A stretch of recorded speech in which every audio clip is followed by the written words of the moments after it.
London, November 1992. A man in a gray suit walks through the front entrance of Vauxhall Cross. He has a security badge. He has a desk. He has a salary paid by the British government. His name is Richard Tomlinson. He is 26 years old. And somewhere in the same building, on a different floor behind a different door, is a man who has been doing the same thing for 2 decades, except his salary comes from Moscow.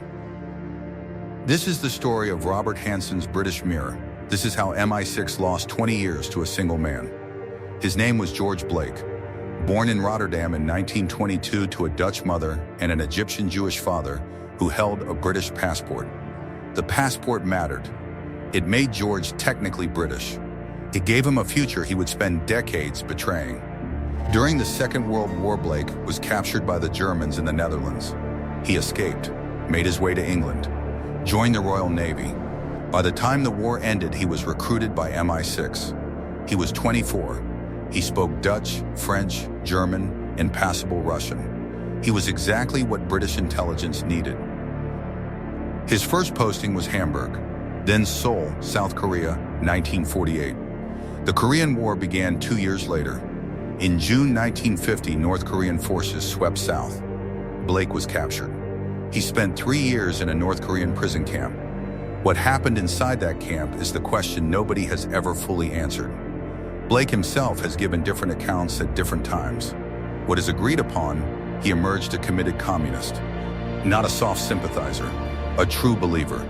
By the time he was repatriated to Britain in 1953, he had already decided to work for the KGB. He walked back into MI6. Nobody suspected a thing. For the next 9 years, Blake operated as a Soviet agent inside British intelligence. His access was extraordinary. He was not a clerk. He was not a low-level analyst pushing paper. He was a case officer. He ran agents. He knew their names. He knew their cover stories. He knew their locations. Every agent he knew about, Moscow knew about. The number is disputed. British intelligence has never confirmed a precise figure. Blake himself, in interviews conducted decades later, estimated he betrayed approximately 40 agents. Some analysts put the number higher. What is not disputed is what happened to many of them. They were arrested. They were interrogated. Several were executed. Blake did not waver. He continued attending briefings. He continued writing reports. He continued collecting his salary. He went to dinner parties. He had a wife, a family, a house in the London suburbs. The ordinary furniture of an ordinary life arranged around an act of sustained, deliberate mass betrayal.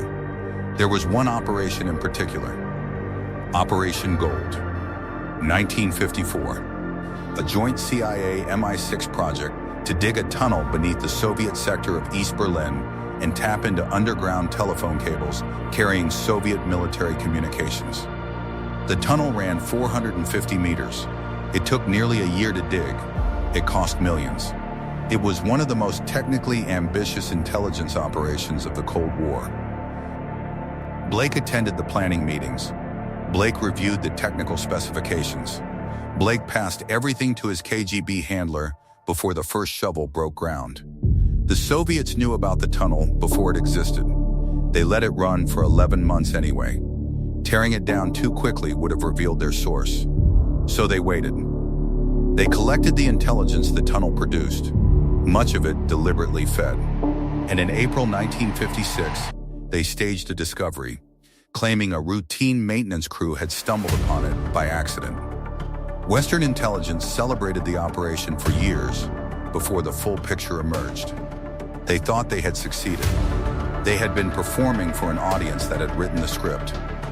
Blake was not caught because of the tunnel. He was caught because of a defector. A Polish intelligence officer named Michał Goleniewski contacted the CIA in 1960. His information pointed toward a mole inside British intelligence. The net drew tighter. In April 1961, Blake was brought in for questioning at a safe house in London. The interrogation lasted 5 days. On the 5th day, Blake confessed, not partially, completely. He laid out the full scope of what he had done with a composure that disturbed the men questioning him. No tears, no visible remorse. He described the betrayals the way a man might describe a long career in any other profession. He was charged under the Official Secrets Act. At his sentencing in May 1961, the Lord Chief Justice handed down 42 years, at the time the longest sentence ever imposed by a British court. 1 year for each agent, some said. Blake said nothing. He served 5 years. In October 1966, Blake escaped from Wormwood Scrubs prison in West London. A rope ladder was thrown over the outer wall. He dropped down into a waiting car. The operation had been organized with the help of a small group of peace activists he had befriended inside. Men with no intelligence training, no resources, no institutional backing. They had broken the most notorious spy in British history out of prison with a rope ladder and a second-hand car. He made it to East Berlin within weeks. The route has never been fully established. He crossed borders that should have stopped him. He passed through checkpoints. Somebody helped him. Who exactly, and how many people, and at what level of organization, that has never been made fully public. In East Berlin, he was given an apartment, a pension, and a new life. He was celebrated.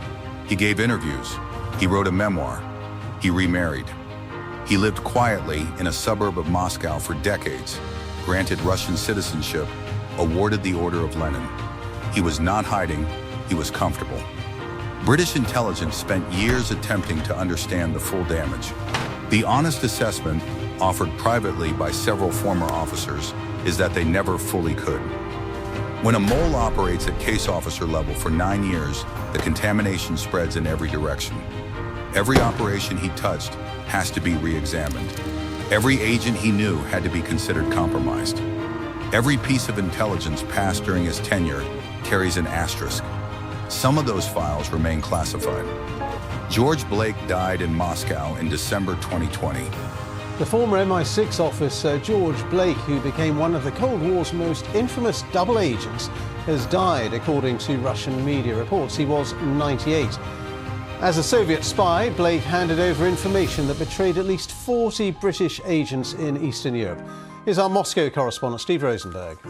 He had outlived most of the men who interrogated him, most of the men who sentenced him, and most of the men whose names he gave to Moscow.